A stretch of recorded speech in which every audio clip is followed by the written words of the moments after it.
You hear footsteps beyond the firelight. Not enemies, not family, strangers. And somehow your life may depend on trusting them.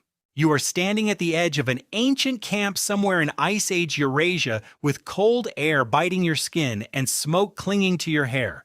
Across the dark, another group is approaching. They do not sleep beside you. They do not share your grandparents. They may not even speak exactly like you. So why are they not attacked? Why are they welcomed?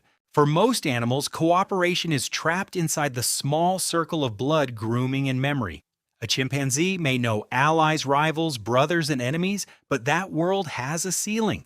Trust has to be personal. Trust has to be earned body by body.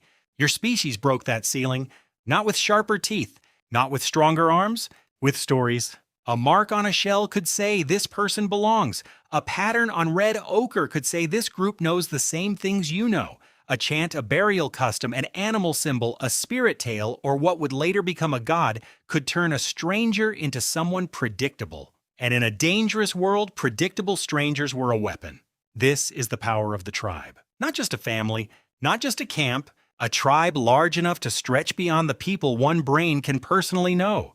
The anthropologist Robin Dunbar became famous for a number about 150. He argued that the human brain has a rough social limit, a limit shaped by the neocortex, the outer thinking layer of the brain, that helps you remember people, track friendships, and understand who owes what to whom. This does not mean every ancient group had exactly 150 people.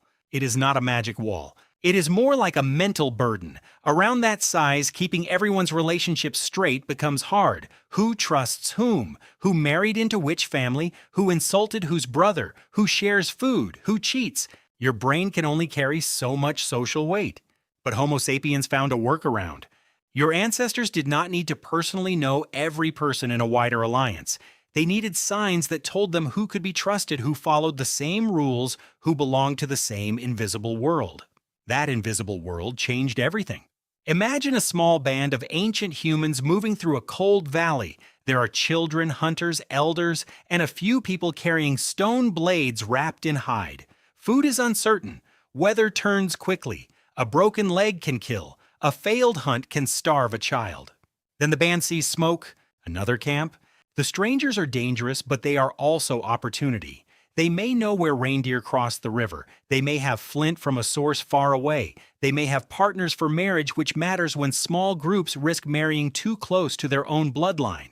How do you decide whether to step forward? You look for signs. Maybe one person wears shells in a familiar pattern. Maybe a young hunter has red pigment marked across his skin. Maybe an elder speaks a phrase your own elder recognizes. Maybe they tell the same origin story about a certain animal, a certain place, a certain spirit. The moment recognition happens, the stranger is not fully strange anymore. That is the trick. A shared belief is not just an idea inside the head. It is a social bridge. It says you and I may never have met, but both of us are inside the same story. Modern people do this constantly. A flag, a logo, a wedding ring, a uniform, a religious symbol, a team jersey, a passport, a piece of paper with a signature. None of these objects has power by itself. The power comes from the shared belief around it. A flag is cloth until millions of brains agree that it means belonging. A ring is metal until a community agrees it means a promise. Ancient humans did not have banks, passports, or written laws, but they had bodies. They had firelight. They had memory. They had marks. At Blombos Cave in South Africa, archaeologist Christopher Henshelwood and colleagues found engraved pieces of red ochre dating to around 77,000 years ago. Ochre is a natural mineral pigment, often red, that ancient people used to color objects, skin, or surfaces. The engraved lines were not useful in the same way a knife is useful. They did not cut meat. They did not pierce hide. They carried meaning. Nearby evidence from Blombos also includes shell beads studied by researchers including Francesco De Rico. Beads are small but socially enormous. A bead can say identity. A bead can say status. A bead can say this person is part of a network. Why would that matter? Because survival was not only about finding food. Survival was about finding people. An isolated genius dies easily. A connected fool may live. This is one of the strangest truths about human evolution. Intelligence mattered, but connection may have mattered more. Your ancestors did not simply outthink the world, they out-networked it. Now place Neanderthals into the same landscape. They were not stupid. They were not brutish monsters. They made tools, controlled fire, cared for injured individuals, hunted dangerous animals, and survived in Eurasia for hundreds of thousands of years. Genetic work connected to Svante Pääbo and other ancient DNA researchers has shown that Neanderthals were close enough to Homo sapiens to interbreed, which is why many people outside Africa still carry a small amount of Neanderthal DNA today. So this is not a story about smart humans defeating dumb Neanderthals. That story is too simple. The real story may be about network size. Neanderthals often seem to have lived in smaller, more scattered populations. The evidence is difficult because ancient social life does not fossilize neatly, but genetics gives clues. In 2022, Lauritz Skov and colleagues studied Neanderthal remains from Shagirskaya Cave and Okladnikov Cave in Siberia. Their DNA revealed a small community with close family relationships and very low genetic diversity.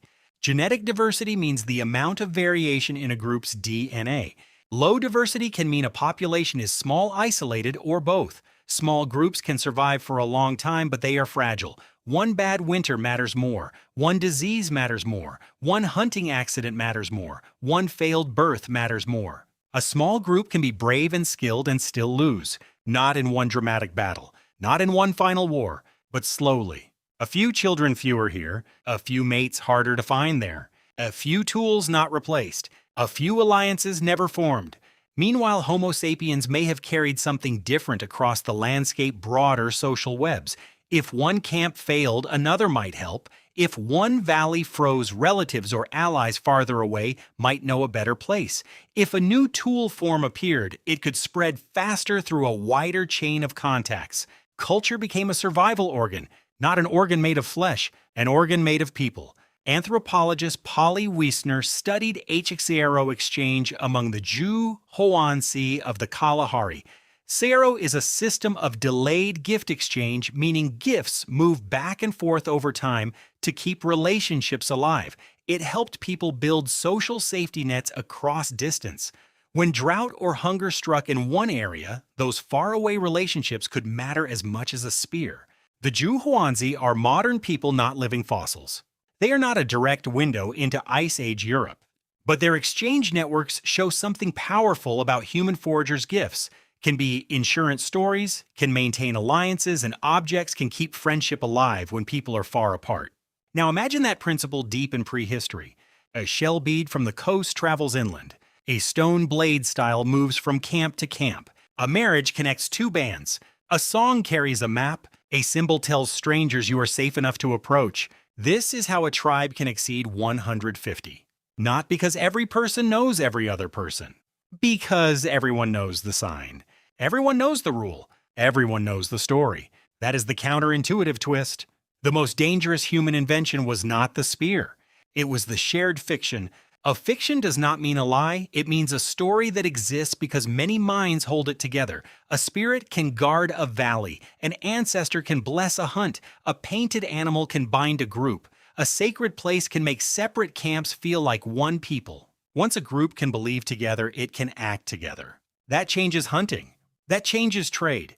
That changes marriage. That changes war. A Neanderthal band of 20 may know every face around the fire. That intimacy is powerful. It creates loyalty, memory, and care. But if the world shifts, that same intimacy can become a cage. Homo sapiens carried a bigger cage, then learned how to open it.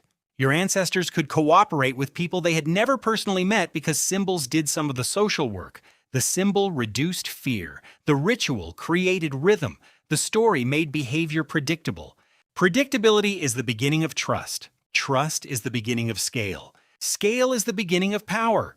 And power does not always look like violence. Sometimes power looks like 20 people arriving with news from 3 valleys away. Sometimes it looks like a marriage partner from a distant group. Sometimes it looks like a stranger sharing food because your bead, your chant, or your elder's story proves that you belong. This is why the tribe mattered.